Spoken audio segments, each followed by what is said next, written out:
नमस्कार विद्यार्थियों, जो अपनी प्री BSTC की जो क्लासेस चल रही थी उसी के अंतर्गत आगे अपन बात करेंगे चंद्रसेन के बारे में। ठीक है ना। मारवाड़ का इतिहास चल रहा था। मारवाड़ के इतिहास के अंदर आज अपन चंद्रसेन वगैरह पढ़ेंगे।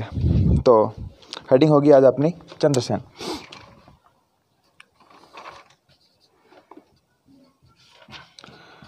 मैंने बताया था आपको कि झाली रानी के कारण मालदेव ने अपने 3rd नंबर के जो पुत्र था चंद्रसेन को क्या बना दिया, राजा बना दिया था। ये सब हुआ किस कारण कि झाली रानी थी उसके प्रभाव के कारण, क्योंकि मालदेव के पसंदीदा रानी थी। ऐसा कहा जाता है कि इसका जो टाइम पीरियड था 1562 से लगाकर 1581 तक का समय इसका जो समय था।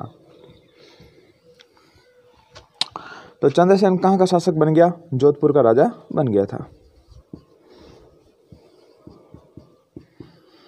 राजा तो बन गया, लेकिन सबसे बड़ा दुश्मन था इसका कौन? अकबर। कौन दुश्मन था? अकबर। इसका बड़ा भाई था जिसका नाम था राम अकबर के पास चला गया। तो लिख सकता हूं मैं कि चंद्रसेन का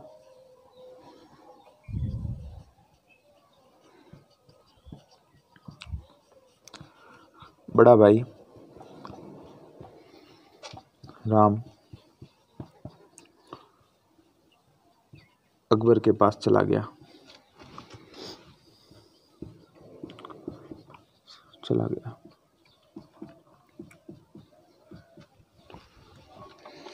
वह अकबर ने जोधपुर पर आक्रमण कर दिया।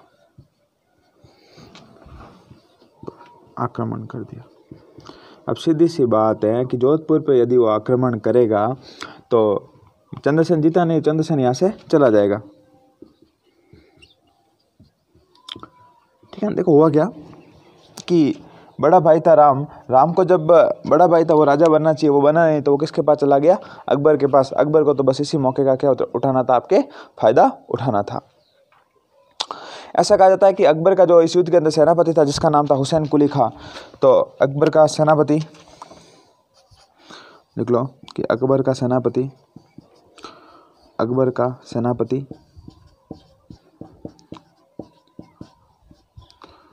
हुसैन, IMP करके लिखना है ना, हुसैन कुली खान। हुसैन कुली खान था, वो क्या था? अकबर का सेनापति था इस युद्ध में। ठीक है ना। और ऐसा कहा जाता है कि इसने इस युद्ध को किसको जिता दिया? आपके अकबर को जिता दिया था। ठीक है ना। चंद्रसेन था वो भागकर कहाँ चला गया? मारवाड़ के राजाओं की शरणस्थली कौन सा दुर्ग था? सिवाना। कौन सा था? सिवाना। तो चंद्रसेन कहाँ चला गया? सिवाना चला गया। तो मैं लिख सकता हूँ कि चंद्रसेन कहाँ चला गया? आपके सिवाना चला गया।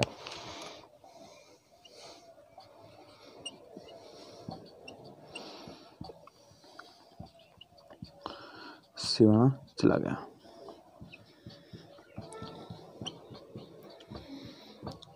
ठीक है। चंद्रसेन ने कहा कि अपन तो कहाँ जाते हैं? सिवाना। क्यों? पता है यहाँ से अकबर पकड़ेगा तो अकबर पटक के मारेगा चंद्रसेन को, इसलिए चंद्रसेन भागकर कहाँ चला गया? आपके सिवाना। सिवाना कहाँ पड़ता है? बाड़मेर। कहाँ पड़ता है? बाड़मेर। अब हुआ क्या, कुछ समय बीता, चंद्रसेन सिवाना में ही है। अकबर ने एक दिमाग लगाया। अकबर ने कहा कि जो सभी राजा वगैरह है उनसे क्या कराते हैं? अपने अधीनता स्वीकार करा देते हैं। ठीक है ना। इसके लिए उसने क्या किया कि सारे हिंदू राजाओं को अपने अधीनता स्वीकार करवाने के लिए 1570 के अंदर नागौर के अंदर दरबार लगाया। तो अपन थोड़ी सी बात करेंगे नागौर दरबार की। नागौर के अंदर दरबार लगाया और उसने कहा कि मैं राहत कार्य करवाना चाहता हूँ, कि तालाब वगैरह बनाना चाहता हूँ, लोगों की भलाई के काम करना चाहता हूँ। इसका मिशन तो क्या था कि सारे हिंदू राजा वगैरह थे ना, उनको अपनी अधीनता स्वीकार करवाना था। तो ऐसा कहा जाता है कि 1570 के अंदर क्या लगाया गया? आपके नागौर दरबार लगाया गया और इस दरबार के अंदर सारे राजाओं को आमंत्रित किया गया। चंद्रसेन भी गया। चंद्रसेन ने कहा कि अच्छा चलते हैं भाई, क्या पता अकबर राजी हो जाए अपन से और अपन को जोधपुर वापस दे दे। लेकिन अकबर ने चंद्रसेन 2-3 बार अकबर से बोला कि साहब जोधपुर का किला दे दो वापस। अकबर उसकी बातों पर ध्यान नहीं दे। चंद्रसेन को आया गुस्सा, चंद्रसेन उठ के वहाँ से चला गया। बाकी 2-3 राजा और थे, जैसे बीकानेर का कल्याणमल, उसने अकबर की अधीनता स्वीकार कर ली। और जैसलमेर का हर्राय भाटी, उसने भी अकबर की अधीनता स्वीकार कर ली। बहुत सारे राजाओं ने अकबर की क्या कर लिया, अधीनता स्वीकार कर ली थी, लेकिन चंद्रसेन वहाँ से चला गया वापस। अब अकबर का दिमाग खराब होता है, अकबर कहता है कि ऐसे कैसे चला गया। अकबर फिर आक्रमण किसके ऊपर करेगा, आपके चंद्रसेन पर आक्रमण करेगा। उससे पहले अपन थोड़ी सी नगर दरबार के बारे में लिख लेते हैं। हेडिंग डालो 1570 का नागौर दरबार।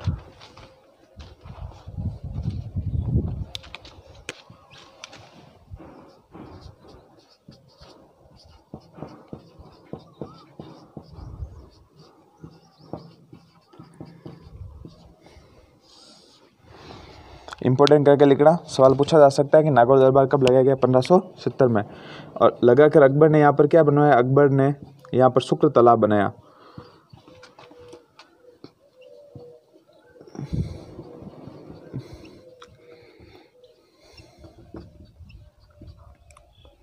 शुक्र तालाब बनाया था। फिर लिखना चंद्रसेन भी इस दरबार में आता है, इस दरबार में आता है वह बिना बताए वापस चला जाता है।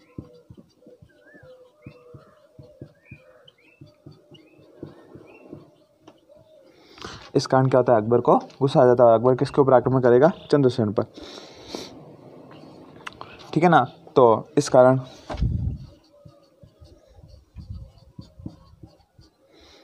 अकबर चंद्रसेन पर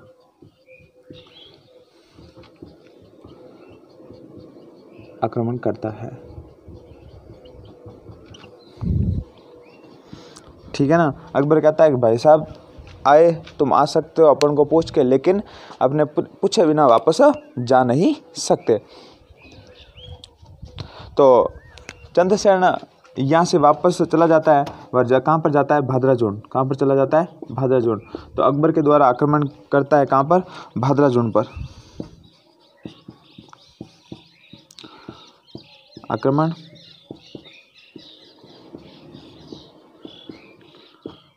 वह चंद्रसेन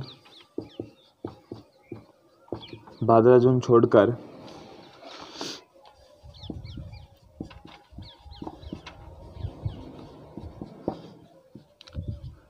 पिपलोद, ठीक है ना, एक जगह है कहाँ पर, पिपलोद चला जाता है। ठीक है ना, पिपलोद चला जाता है।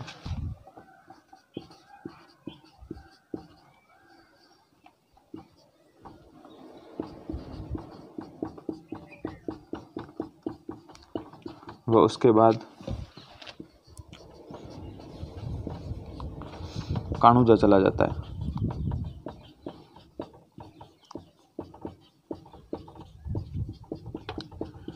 ठीक है ना। अब क्या ये भटकता रहेगा, लेकिन क्या नहीं करेगा, आपके अकबर की अधीनता स्वीकार नहीं करेगा।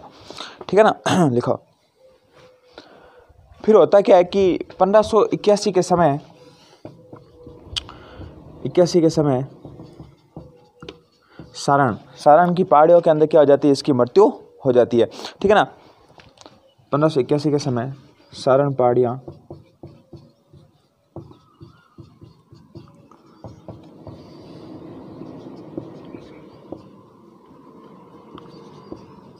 इसकी मृत्यु हो जाती है।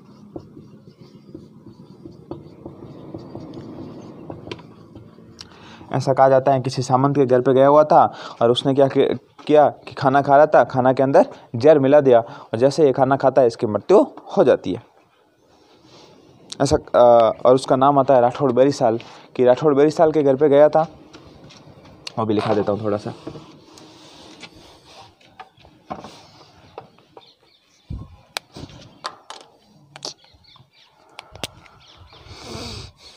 राठौड़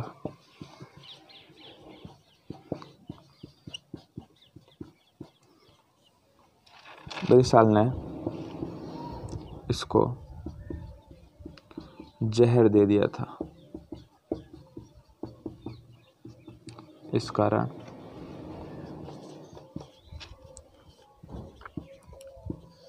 इसकी मृत्यु हो गई।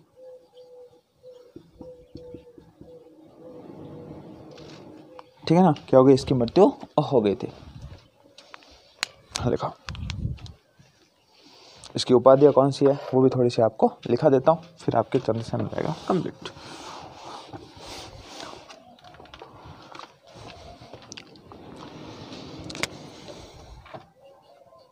उपाधियाँ, एक तो इसे कहते हैं मारवाड़ का प्रताप। क्या कहते हैं, मारवाड़ का प्रताप।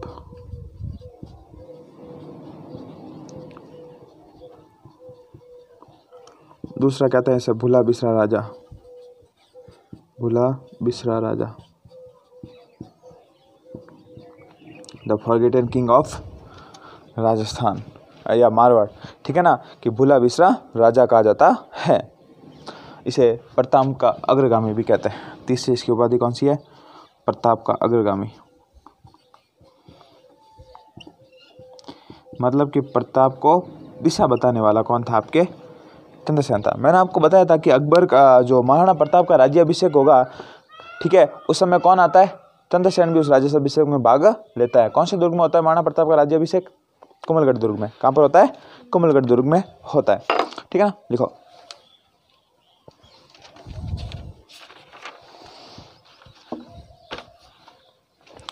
एक चीज और थी, सबसे पहले लिखना, वो थोड़ा सा नोट डाल के लिखना कि इसने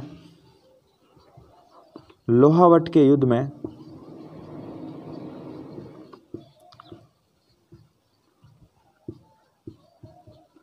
अपने भाई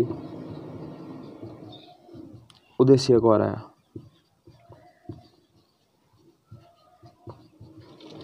ठीक है ना, लोहावट का युद्ध हुआ था जिसके अंदर किसको हरा देता है, ये उदयसिंह को हरा देता है।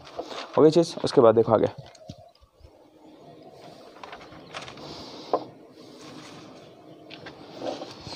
ये चीज हो गई। अब नागौर दरबार के अंदर किस किसने भाग लिया उसके बारे में थोड़ा सा बता देता हूँ।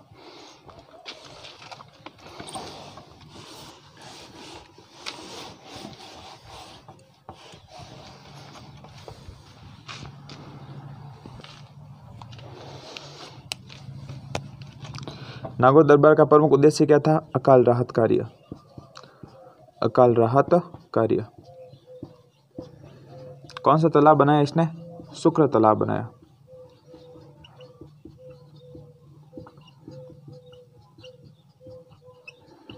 ठीक है, ये तो इसका ऐसे उद्देश्य था। प्रमुख उद्देश्य क्या था,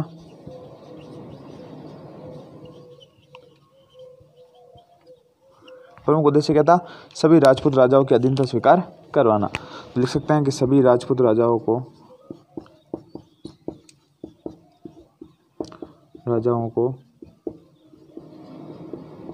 अपनी अधीनता स्वीकार करवाना,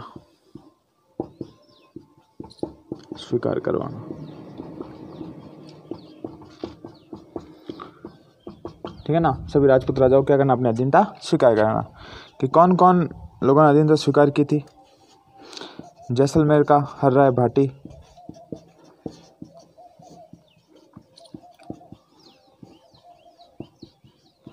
बीकानेर, कल्याणमल,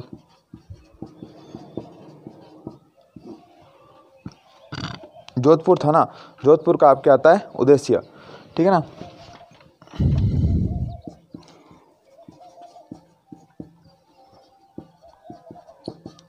ये प्रमुख थे जिन्होंने क्या कर ली थी, अकबर की अधीनता स्वीकार कर ली थी।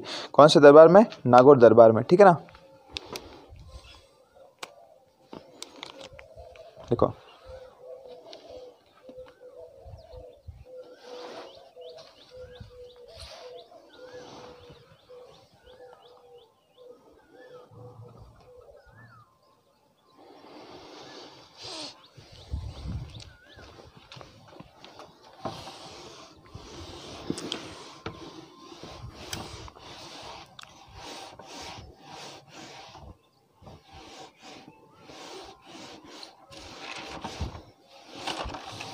फिर हेडिंग डाल रहा हूँ, प्रमुख तथ्य।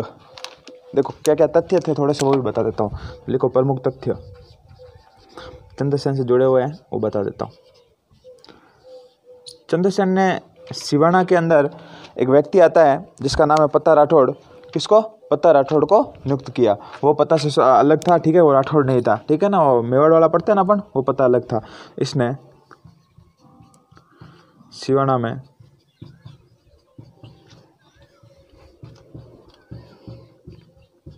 पता राठौड़ को नियुक्त किया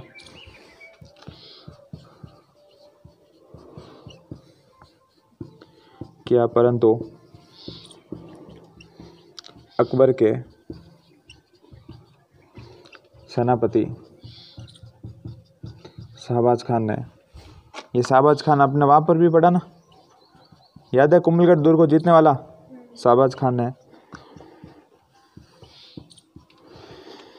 सिवाना जीत लिया, सिवाना पर अधिकार कर लिया।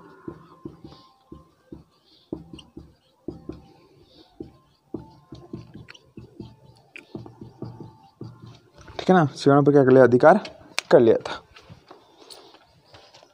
उसके बाद देखो चंद्रसेन ने, देखो चंद्रसेन क्या होगा ना, बार बार हमेशा भटकता ही रहेगा, लेकिन अकबर की अधीनता स्वीकार नहीं करेगा। चंद्रसेन ने मुगल सेनापति जलाल खां को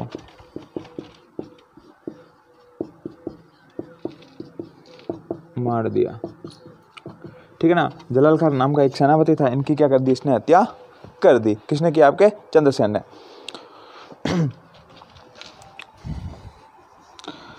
अक्टूबर 1575 में हर्राय ने, भाटी ने पोखरण पर आक्रमण किया।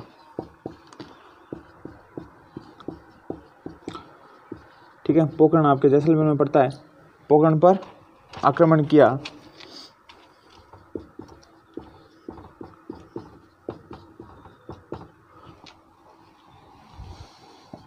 वह चंद्रसेन ने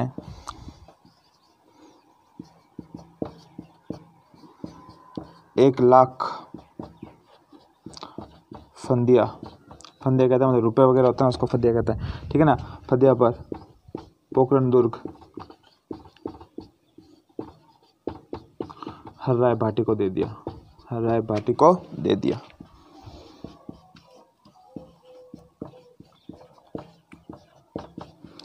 ठीक है ना, अब चंद्रसेन को पता था कि हम रक्षा तो मैं ऐसे ही नहीं कर सकता, इससे अच्छा 1 लाख रुपए मिल रहे हैं वो ठीक है, और पोखरण दुर्ग किसको दे दिया, हर्राय भाटी को दे दिया। ठीक है ना, चंद्रसेन ने नाडोल के युद्ध में अपने भाई को राम को हराया। तो लिख सकता हूं मैं, चंद्रसेन ने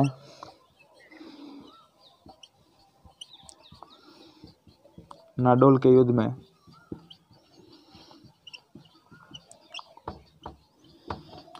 अपने भाई राम को हराया।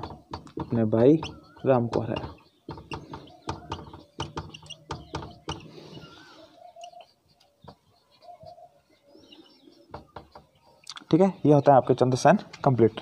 ठीक है ना, इसकी हत्या करने में किसका हाथ था, राठौड़ बेरीसाल। किसका, राठौड़ बेरीसाल ने इसको क्या दे दिया था, जहर दे दिया था, जिससे इसकी क्या हो गई, मृत्यु हो गई। अब हुआ क्या कि अकबर ने राय सिंह को किसके ऊपर, आपके जोधपुर के ऊपर आक्रमण करने के लिए कहा।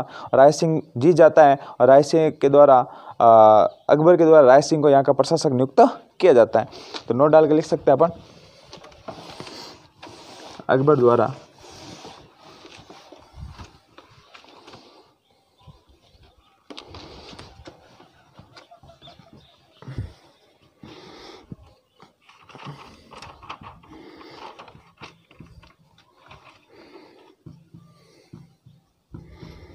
राय सिंह को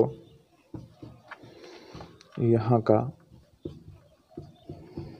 प्रशासक नियुक्त किया था।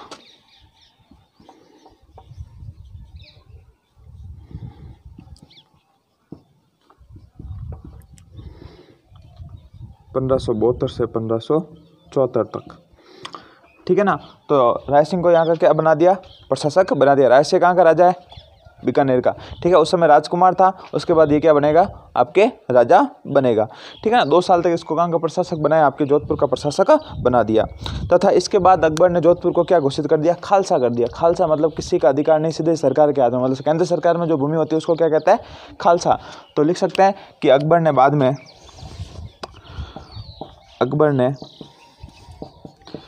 में जोधपुर को, या लिख सको मारवाड़ को खालसा घोषित कर दिया। खालसा होता है केंद्र के अधीन भूमि, ठीक है ना। खालसा घोषित कर दिया।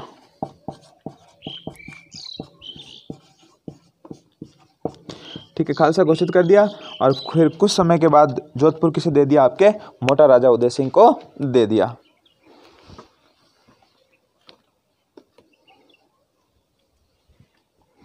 फिर लिख सकते हैं कि कुछ समय पश्चात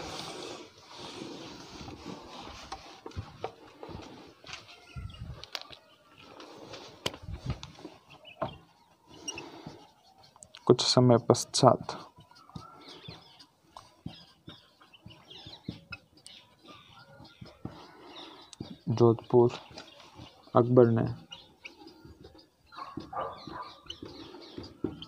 मोटा राजा को दे दिया। मोटा राजा कौन था, उदय सिंह, ठीक है ना। मोटा राजा की उपाधि दी और अकबर ने क्या दे दिया, आपके जोधपुर मोटा राजा उदय सिंह को दे दिया। कब दिया, 1583। किसका भाई, हाँ, ये दूसरे नंबर का था। सबसे बड़ा तो कौन था, राम को कौन सा दुर्ग दिया था, गुंदोज। इसको दिया था पोखरण, फड़ौदी, ठीक है। चंद्रसेन को जोधपुर और रायमल को दिया सिवाना। देखो फिर पढ़ेंगे अपन मोटा राजा उदय सिंह।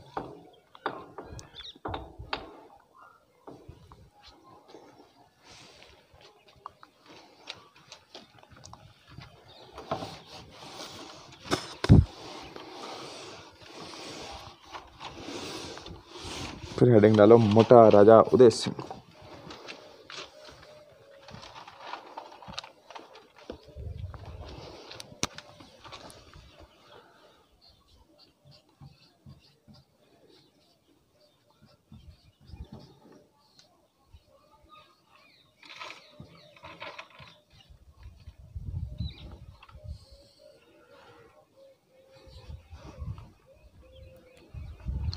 ठीक है ना, क्या था, मोटा राजा उदय सिंह। इसका जो टाइम पीरियड आएगा 1583 से लगाकर 1595 तक।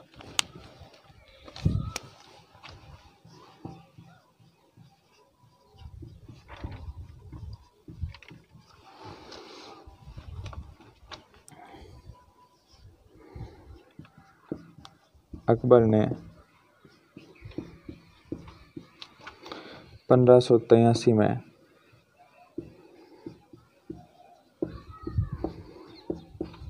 मोटा राजा उदय सिंह को जोधपुर का राजा बनाया।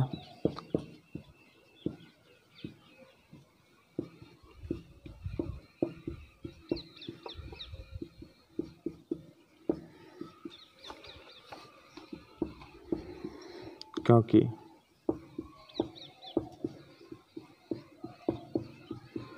मोटा राजा उदय सिंह ने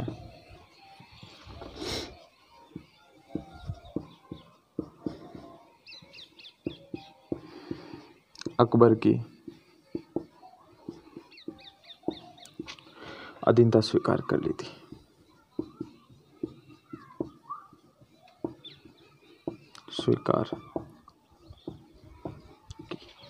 ठीक है ना, अकबर की अधीनता स्वीकार की।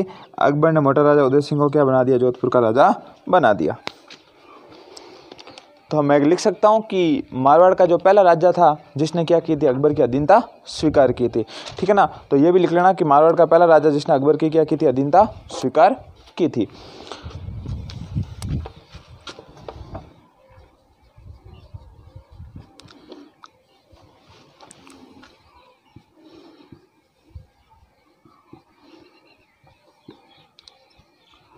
राजा जिसने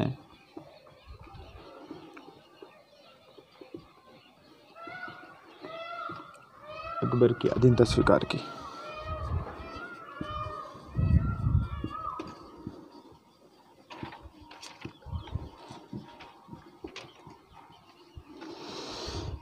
ऐसा कहा जाता है कि इसने अपनी पुत्री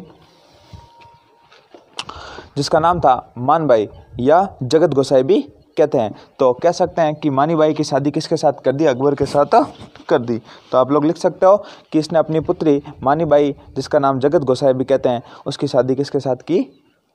आपके अकबर के साथ की।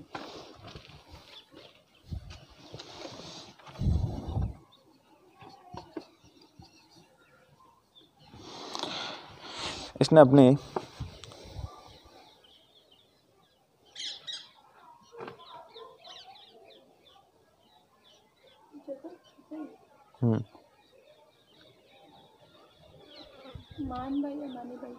मानीबाई लिखना।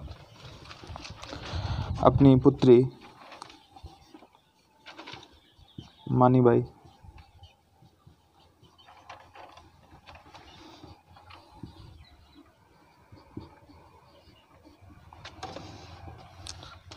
जहांगीर से की, सॉरी है ना, अकबर मत लिखना, जहांगीर से की,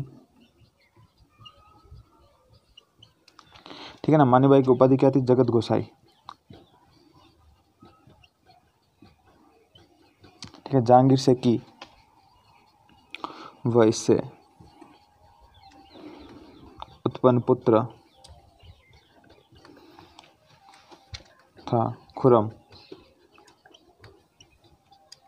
ठीक है। इससे उत्पन्न पुत्र कौन था? आपके खुर्रम, ठीक है ना। हाँ, खुर्रम शाहजहाँ, ठीक है ना। एमपी कर लेना थोड़ा सा, एक बार मैं देख लूँगा, मुझे थोड़ा कन्फ्यूजन हो रहा है, ठीक है ना। कंफर्म कर लेंगे इसको, थोड़ा सा लिखो।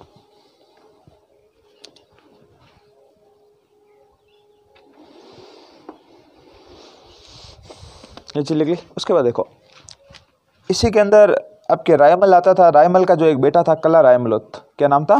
कल्ला रायमलोथ। थोड़ा सा उसके बारे में जान लेते, साथ साथ में जरूरी है, ठीक है ना। उदय सिंह के बारे में जाना, उसके साथ साथ थोड़ा सा क्या कर ले, कल्ला रायमलोथ के बारे में भी जान लेते हैं।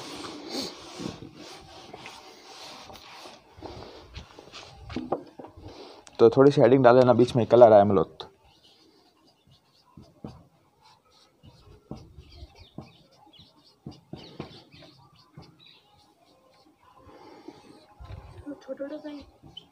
रायमल के छोटा भाई था ना, उसका बेटा था ये, ठीक है ना। हाँ, रायमल का बेटा था ये। क्या था? किसका बेटा था? आपके रायमल का, ठीक है ना। और ये कहाँ का प्रशासक था? सिवाना का। कहाँ का था? सिवाना का। ये लिख सकते हैं उदय सिंह के छोटे भाई रायमल का बेटा था। तो लिखो उदय सिंह के छोटे भाई, उदयसिंह के छोटे भाई रायमल का पुत्र था, ठीक है ना। छोटा भाई का क्या था? ये पुत्र था। देखो इसके अंतर्गत क्या क्या चीजें आती है उसके बारे में थोड़ा सा बात समझते हैं। ये कहाँ का सामंत था? सिवाना का, क्योंकि रायमल कहाँ का था? सिवाना का था। तो लिख सकते हैं ये कहाँ का सामंत था? आपके सिवाना का सामंत था। यह सिवाना का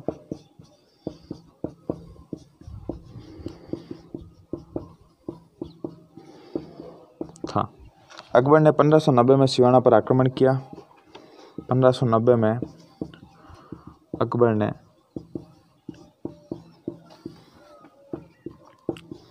सिवाना पर आक्रमण किया व रायमल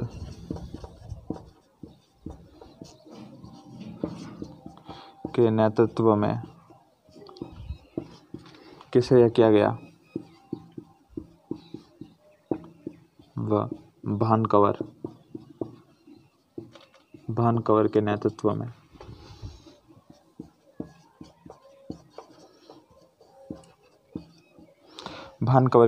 में जौहर किया गया।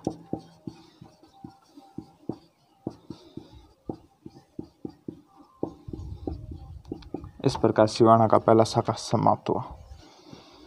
इस प्रकार सिवाना का प्रथम शाखा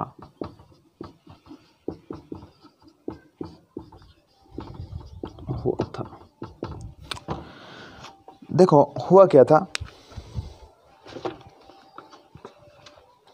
कि आपके राय कला मलोत ने किस वजह से जौहर किया था उसके बारे में थोड़ा सा जानते हैं। एक बार की बात थी, अकबर अपने दरबार लगा हुआ था अकबर का पूरा, और अकबर दरबार के अंदर बैठा था। दरबार में बैठा बैठा बूंदी का एक राजा था जिसका नाम था सुरजन। क्या नाम था? सुरजन। उनसे कहा कि यार सुरजन जी, आपकी बेटी बड़ी हो गई है, मेरे भी थोड़ा बेटा है जहांगीर, हो क्या हो गया, बड़ा हो गया, तो आप क्या कीजिए, शादी कर लीजिए। किसके साथ? जहांगीर की शादी आपकी जो बेटी है जिसका नाम क्या है? भानकवर, भानकवर के साथ कर दीजिए। अब एकदम से कहा आपके सुरजन को कोई जवाब मिला नहीं। सुरजन ने देखा कि पूरे दरबार में सब राजा वगैरह हैं, वो सब क्या है, मुंह नीचे लटकाए हुए बैठे हैं। किसी की अब हिम्मत नहीं हो कि अकबर के सामने बोल दें। उस समय एक भाई साहब बैठे थे, बड़ा मुच्छों के वट लगा के बैठ रहे थे, कल्ला मलोत, ठीक है ना, मुच्छों के वट लगा रहे थे भरे दरबार में आराम से, उनको कोई लेना देना नहीं कि क्या बात हो रही है। तभी सुरजन ने देखा कि एक ही व्यक्ति है जो अपनी रक्षा कर सकता है, तो इसने कह दिया अकबर से कि राजा, आपने देर कर दी, मैंने तो अपनी पुत्री की सगाई थोड़े टाइम पहले ही किसके साथ कर दी? कल्ला राय मलोत के साथ कर दी। कल्ला जी को तो पता ही नहीं सगाई कब हुई अपने साथ, ठीक है ना। तो कल्ला राय मलोत को मुझे के वट देते देते कहता कि हाँ हाँ साहब, हमारे साथ हुई, आदमी की किसी की सगाई करो और वो मना करे। कल्ला राय मलोत ने कहा हाँ भाई साहब, हमारे साथ ही हुई। अकबर ने चेहरा देखते अकबर को पता चल गया कि झूठ बोल रहे हैं। अकबर ने कहा कि बेटी का बाप है, वो कह रहा है कि कर दी, जिसके साथ हुई वो भी हाँ भर रहा है कि हाँ मेरे साथ हो गई। तो अकबर अब कह के भी कुछ नहीं कह सकता था, अकबर चुपचाप बैठा था। अकबर की भरे दरबार में बेइज्जती हुई, लेकिन अकबर ने कहा इसका बदला भी लिया जाएगा। अब अकबर ने कल्ला रायमल से पूछा, क्या कल्ला रायमल जी, आपकी सगाई होगी यार, बताया नहीं, इतना डर पार्टी का, हम पार्टी आर्टी नहीं मांगे, बता देते हमें भी, तो हम भी कुछ उपहार भिजवा देते। कल्ला रायमल ने कहा कि मन में सोचे कि भाई साहब, मुझे आज ही पता चला है कि मेरी सगाई हुई है। लेकिन कल्ला रायमल कहता है कि हो गई जल्दबाजी में, याद नहीं रहा। अकबर को सब समझ में आ रहा था कि ये क्या कर रहे हैं, चल रहे अपने खिलाफ। अकबर ने कहा कोई दिक्कत नहीं। सुरजन जैसे ही वहाँ से निकला अकबर के दरबार से, और सुरजन ने जल्दी बूंदी इन्फॉर्म किया कि जल्द से जल्द नारियल भिजवाया जाए। सगाई हुई नहीं थी, ठीक है, जल्द से जल्द कहाँ नारियल भिजवाया जाए, कल्ला रायमल के पास भिजवाया जाए। और उसी रात आपके नारियल भिजवाया गया, कहाँ पर? कल्ला रायमल के साथ। तो ऐसे कहते हैं कि बड़े दरबार के अंदर मुच्छों के वट देते फोकट में सगाई किसकी हो गई थी? हाँ, कल्ला रायमल की क्या हो गई? सगाई हो गई। अब सगाई कर ली। अब कल्ला रायमल को अकबर ने लाहौर भेज दिया। अकबर ने कहा नियुक्त किया, कल्ला रायमल को लाहौर में नियुक्त किया। अब लाहौर में नियुक्त तो कर दिया, अब कल्ला रायमल और अकबर का वहाँ का एक और प्रशासक था, उसके बीच में बने नहीं। तो कल्ला रायमल ने क्या किया कि जो लाहौर का प्रशासक था उसके क्या कर दिया, मार दिया, और वापस कहाँ आ जाता है, ये सिवाना आ जाता है। कुछ समय तक सिवाना रहता है। फिर अकबर इनको मैसेज करके बुलाता है कि कल्ला रायमल जी क्या आजकल नाराज़ हो, आते ही नहीं हो दरबार में। कल्ला रायमल ने कहा कि अब तो दिन भर गए, अब अकबर मारेगा, क्योंकि वहाँ उनके प्रशासक को मार के आए हम लाहौर के अंदर। तो कल्ला रायमल जी तो भी बेचारे गए, और गए वहाँ पर कल्ला रायमल जी का अकबर ने बहुत ही शानदार तरीके से स्वागत किया। कल्ला रायमल ने कहा अच्छा, मारने से पहले बकरे को हलाल किया जा रहा है, हलाल करने से पहले खूब खिलाया पिलाया जा रहा है। कल्ला रायमल ने कहा अच्छा, अब तो दिन अब भर गए। फिर अकबर कहता है क्या कल्ला रायमल जी, मैंने सुना है आपकी बहन बड़ी हो रही है, मेरा भी जो बेटा है जहांगीर वो भी बड़ा हो रहा है, क्यों ना शादी करवा दे। अब कल्ला रायमल की क्या औकात की अकबर को मना कर दे। अब कल्ला रायमल को पता चल गया कि हमने उस दिन बड़े दरबार के अंदर क्या किया था, बेइज्जती की थी अकबर की, अकबर बदला तो लेगा। तो देखो अकबर की कल्ला रायमल ने भरे दरबार में क्या की थी, बेइज्जती की थी, इसलिए रायमल को पता था कि अकबर बदला तो लेगा। अब बदला तो लेगा, अब रायमल मना ही नहीं कर सके कि बहन बड़ी हुई है, सीधी सी बात, अकबर सब जानता है। रायमल ने कहा अकबर से कि आपकी और मेरी क्या बराबरी हो साहब, आप राजा हो, मैं ठहरा सामंत। अकबर ने कहा कोई दिक्कत नहीं, मुझे कोई टेंशन नहीं है, तुम राजा हो, अच्छी बात है कि मैं राजा हूँ। अकबर ने कहा मैं राजा हूँ, अच्छी बात है, तुम भी कम थोड़ी हो कि यार मेरे पास पैसे ही नहीं है, मैं शादी कैसे करूँगा। अब रायमलोत मतलब बात टालने की कोशिश कर। अकबर ने कहा अच्छा पैसे नहीं है, जितने चाहिए उतने लेके जाओ। अब रायमलोत को पता चल गया कि कोई मतलब नहीं है, शादी तो करनी ही पड़ेगी। ऐसा कहता है कि रायमल खूब सारे पैसे लेके गए यहाँ से, इतने पैसे लेके गया कि जिसकी कोई सीमा नहीं हो। पैसे लेके जाके सिवाना दुर्ग की मरम्मत कराई, सिवाना दुर्ग बनाया ऊपर खतरनाक तरीके से, बढ़िया एकदम। और अकबर को मैसेज किया कि जहांगीर को भेज दो शादी के लिए, लेकिन मैं ठहरा एक गरीब आदमी, आप 6-7 जनों को साथ में भेजना, उससे ज़्यादा आप भेजना मत। तो अकबर ने कहा ठीक है साहब, आप जैसे बोलते हो वैसे भेज देंगे। अब अकबर ने जहांगीर को कहा कि जहांगीर चला जा, साथ में 2-3 दोस्तों को लेके चला जाना, शादी करके आ जाना। जहांगीर कहा ठीक है पापा, अपन कोई टेंशन नहीं, 3-4 दोस्तों को साथ में लेके। दोस्त हमेशा क्या होते हैं, शादी के अंदर बैठने को सारे बेवड़े होते हैं, मतलब एक नंबर के शराब वगैरह पीने वाले। और जहांगीर खुद बहुत भयंकर तरीके से शराब पीता था। जहांगीर अपनी आत्मकथा है उसके अंदर लिखता है कि मुझे बड़ा ही अफसोस है कि मेरा बेटा खुर्रम अभी तक दारू नहीं पीता है या शराब नहीं पीता है। ठीक है ना, किसको कहता है, अपने पुत्र को, कि उसको नहीं पता कि ये इतनी शानदार चीज़ है कि जिसको पीने के बाद सारी थकावट दूर हो जाती है। ज़रूर ऐसा कहते हैं कि जहांगीर को बिगाड़ने में अपने राजपूत राजाओं का हाथ रहा होगा। अब देखो हुआ क्या, जहांगीर वहाँ गया, साथ में दोस्त वगैरह बैठे थे, आराम से शराब वराब पीवा के अपन वहाँ पे चल दिए, कहाँ गए, अपने सिवाना चले गए। वहाँ गए, रायमलोत ने स्वागत किया, अंदर बुलाया और अपने जो साथ में सैनिक वगैरह थे उनसे कहा कि इनको पटक पटक के मारो रहे। ठीक है ना, तो जहांगीर को और उसके दोस्तों को इतना भयंकर तरीके से मारा। जहांगीर तो वहाँ से कपड़े छुटा के मुश्किल से भाग के वापस कहाँ आता है, आपके अकबर के पास। और पापा से कहता है कि पापा शादी करवाने भेजा था या कुटवाने भेजा था, ऐसे ही कूट दिया हमको। ठीक है ना, तो अच्छी तरीके से पिटे होती। अकबर ने कहा अच्छा इतनी बेइज्जती अपने बेटे की। अकबर ने कहा अब आक्रमण किसके ऊपर किया जाएगा, आपके सिवाना पर आक्रमण किया जाएगा। तो 1590 के अंदर कहाँ पर आक्रमण किया जाता है, आपके सिवाना के ऊपर आक्रमण किया जाता है।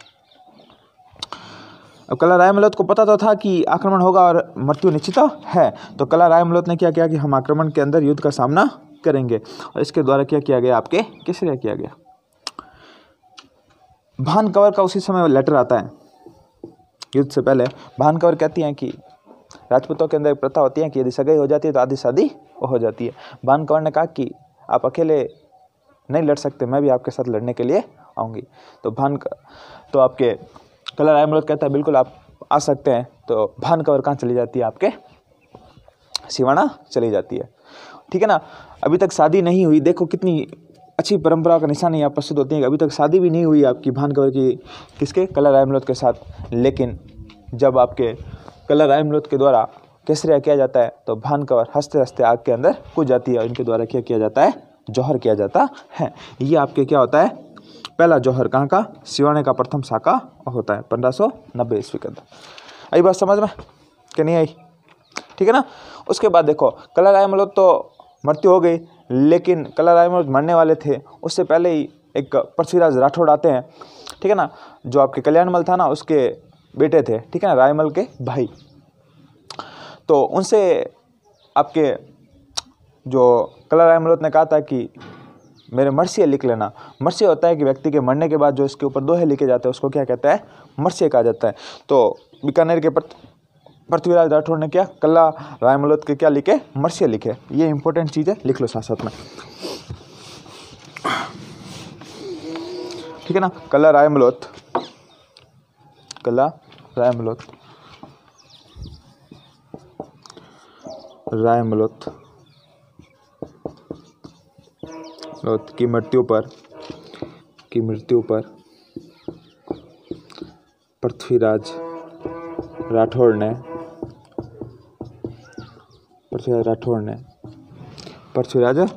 ने इनके ऊपर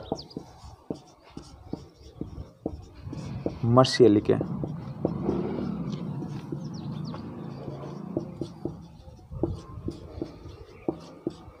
किसने लिखे, पृथ्वीराज राठौड़। ठीक है ना, मतलब डिंगल भाषा का प्रमुख कवि हुआ करता था आपके पृथ्वीराज राठौड़। ठीक है ना, मर्सिया का मतलब होता है वीरता के ऊपर लिखे गए, ठीक है ना, दोहे। मरने के बाद वीरता पर लिखे दोहे। देखो हुआ क्या, रायमल आया, कलर रायमल आया पृथ्वीराज राठौड़ के पास, कहा कि पृथ्वीराज जी आप मेरे मर्ष्य लिख दीजिए। पृथ्वीराज ने कहा कि मर्ष्य तो हमेशा एक वीर की मृत्यु के बाद लिखे जाते हैं। कलर रायमल ने कहा कि मैं जैसे जैसे बताता हूँ वैसे वैसे लिखो, मैं वैसे वैसे कट के मरूंगा। और जिस प्रकार से पृथ्वीराज राठौड़ को उन्होंने सारी चीज़ें बताई, उसी प्रकार से वो लड़ते हुए वीर गति को प्राप्त हो गए, ठीक है ना। इसका नाम था आपके कलर रायमल। उसके बाद देखो आगे बात करते हैं, ठीक है ना। आगे वाले जो नेक्स्ट राजा बनेंगे उसके बारे में अपन नेक्स्ट वीडियो के अंदर चर्चा करेंगे। उसके बाद जो राजा बनेंगे उनका नाम आएगा आपके गजसिया, ठीक है ना। तो इस प्रकार से कलर रायमल व जो भानकवर थी उसकी स्टोरी समाप्त होती हैं और सिवाना का साका भी कंप्लीट होता है, ठीक है ना। नेक्स्ट वीडियो के अंदर अपन और पढ़ेंगे। बहुत बहुत धन्यवाद और आभार आपका। इसी प्रकार आप साथ में बने रहिए, आपकी जो सारी क्लासें वगैरह हैं इस प्रकार आपके आगे आती रहेगी। बहुत बहुत धन्यवाद, आभार।